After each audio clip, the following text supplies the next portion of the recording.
Hello viewers, welcome.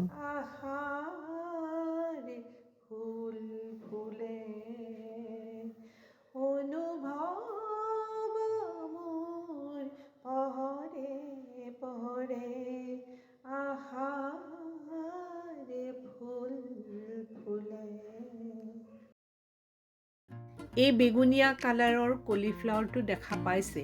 এই কলিফ্লাৱাৰটোৰ নাম হ'ল ভায়োলিনা কলিফ্লাৱাৰ বুলি কয়, কাৰণ ইয়াৰ কালাৰটো ভায়োলেট কালাৰৰ নিচিনা। আৰু এই য়েল্লো কালাৰৰ কলিফ্লাৱাৰটো দেখা পাইছে।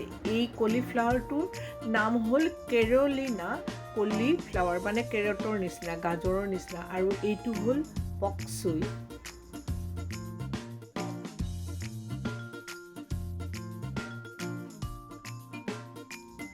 এই পাচলিখিনি যোৱাকালি মই পবিতৰা অভয়াৰণ্য চাবলৈ যাওঁতে তাৰ পৰা কিনি আনিছিলোঁ। আজিকালি এই পাচলিবোৰ সকলোতে উপলব্ধ হৈছে। আহকচোন চাওঁ এই 3 বৰণীয়া কবিৰে মই কি তৈয়াৰী কৰিব পাৰোঁ। প্ৰথমে এখন অভেনৰ ট্ৰে লৈ মই তাত অলপ বাটাৰ সানি ল'লোঁ। এতিয়া তাত এখন পেপাৰত ভালদৰে বাটাৰ সানি পাৰি ল'লোঁ। ইয়াত এতিয়া ভালদৰে ধুই লোৱা বগা ৰঙৰ ফুলকবিখিনি ৰাখিলোঁ, বেগুনীয়া ৰঙৰ ফুলকবিখিনি ৰাখিলোঁ,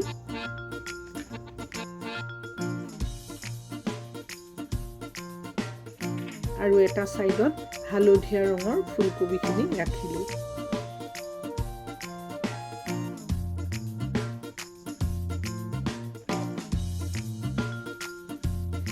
এই কবিবিলাক ভালদৰে সেক খাবলৈ হ'লে প্ৰত্যেক টুকুৰা কবি ফাক ফাককৈ দিব লাগিব। প্ৰথমে অভেনটো প্ৰিহিট কৰি লৈ 30 ডিগ্ৰীত কবিখিনি বেক হ'বলৈ দিম। মোৰ এই অভেনটো বহুত পুৰণা, মই বহুত ইউজ কৰোঁ।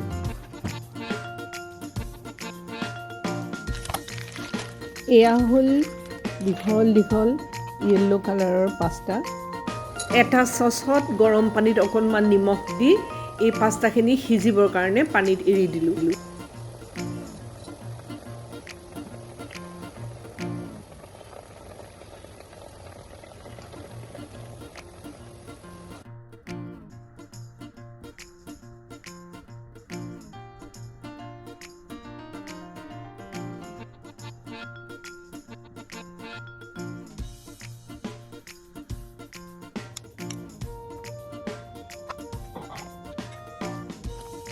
চাকনিত চাকি লোৱা পাস্তাখিনি এতিয়া গৰমে গৰমে আমুল বাটাৰ দি ভালদৰে মিহলাই ল'ব লাগিব।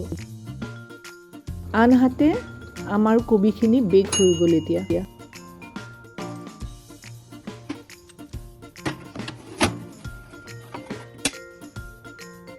কবিখিনি এনেকৈ যদি অভেনত বেক কৰি লোৱা হয় তেতিয়াহ'লে তাৰ ৰংটো এজ ইট ইজ থাকে। ভাজিলে এই ৰংটো আপুনি কেতিয়াও নাপায়।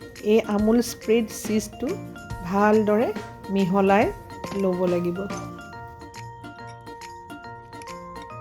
ইয়াতে এচিকুটমান নিমখ দিলোঁ। বিভিন্ন ধৰণৰ মছলাও আপোনালোকে ব্যৱহাৰ কৰিব পাৰে ইচ্ছামতে। মই একেবাৰে চিম্পুল বনালোঁ।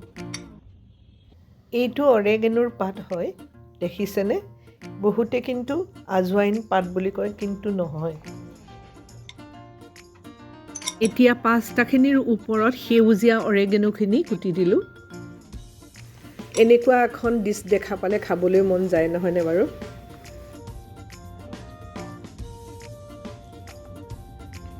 এই পাস্তাখিনি খাই খুবেই ভাল লাগিছে। মোৰ বোধেৰে এইখিনি বহুত হেল্ডি খানা হয়। এতিয়া এই কবিখিনি খাই চাওঁচোন বাৰু। বেক কৰা কবি খাবলৈ এনেইতো ভালেই লাগে। এয়া শুনিছে শব্দ, একেবাৰে মুচমুচীয়া হৈছে।